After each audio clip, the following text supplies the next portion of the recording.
നമ്മുടെ profit and loss statement ഇല്ലേ, അതൊരു ചില്ലറക്കാരനല്ല. അതെന്താണെന്ന് ഞാൻ പറയാം.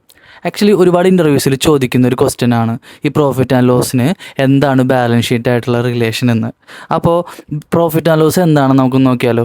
ഈ പ്രോഫിറ്റ് ആൻഡ് ലോസ് എന്ന് പറയുന്നത് അതിൻ്റെ പേരിൽ തന്നെയുണ്ട്. എന്താണ്, നമുക്ക് കമ്പനിക്ക് കിട്ടുന്ന സെയിൽസിൽ നിന്ന് ചിലവുകൾ മൈനസ് ചെയ്ത് നമുക്കൊരു എമൗണ്ട് കിട്ടും. അതെന്താണ്, നെറ്റ് പ്രോഫിറ്റ് ആണ്. ഈ നെറ്റ് പ്രോഫിറ്റിൽ നിന്ന് നമ്മുടെ ഇൻവെസ്റ്റേഴ്സ് എന്തെങ്കിലും തരത്തിൽ വിഡ്രോവൽ നടത്തിയിട്ടുണ്ടെങ്കിൽ അത് മൈനസ് ചെയ്തിട്ട് കിട്ടുന്ന ഒരു എമൗണ്ട് നമ്മളെ റീറ്റെയിൻഡ് ഏണിങ്സ് എന്ന് പറയും. ഈ റീറ്റെയിൻഡ് ഏണിങ്സ് നേരെ ചെല്ലുന്നത് ക്യാപിറ്റലായിട്ട് മെർജ് ചെയ്യാനാണ്. അപ്പോൾ ക്യാപിറ്റൽ പ്ലസ് റീറ്റെയിൻഡ് ഏണിങ്സ് കൂടുമ്പോഴാണ് നമ്മുടെ ബാലൻസ് ഷീറ്റിലെ ഈക്വിറ്റി ഉണ്ടാവുന്നത്. ഈ ഈക്വിറ്റി പ്ലസ് ലാബിലിറ്റി ചേർന്നാണ് ബാലൻസ് ഷീറ്റിലെ ക്രെഡിറ്റ് സൈഡ് ഉണ്ടാവുന്നത്. അപ്പോൾ ഇതാണ് ബാലൻസ് ഷീറ്റും പ്രോഫിറ്റ് ആൻഡ് ലോസും തമ്മിലുള്ള ബന്ധം. ഈ പ്രോഫിറ്റ് ആൻഡ് ലോസ് ഒരു കമ്പനിയുടെ ഏറ്റവും ഇമ്പോർട്ടൻ്റ് ആയിട്ടുള്ളൊരു ഫിനാൻഷ്യൽ സ്റ്റേറ്റ്മെൻ്റ് ആണ്.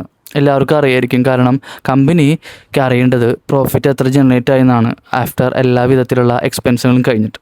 അപ്പോൾ കൂടുതൽ ഫിനാൻഷ്യൽ കണ്ടന്റായി ഫോളോ ചെയ്യാൻ മറക്കല്ലേ.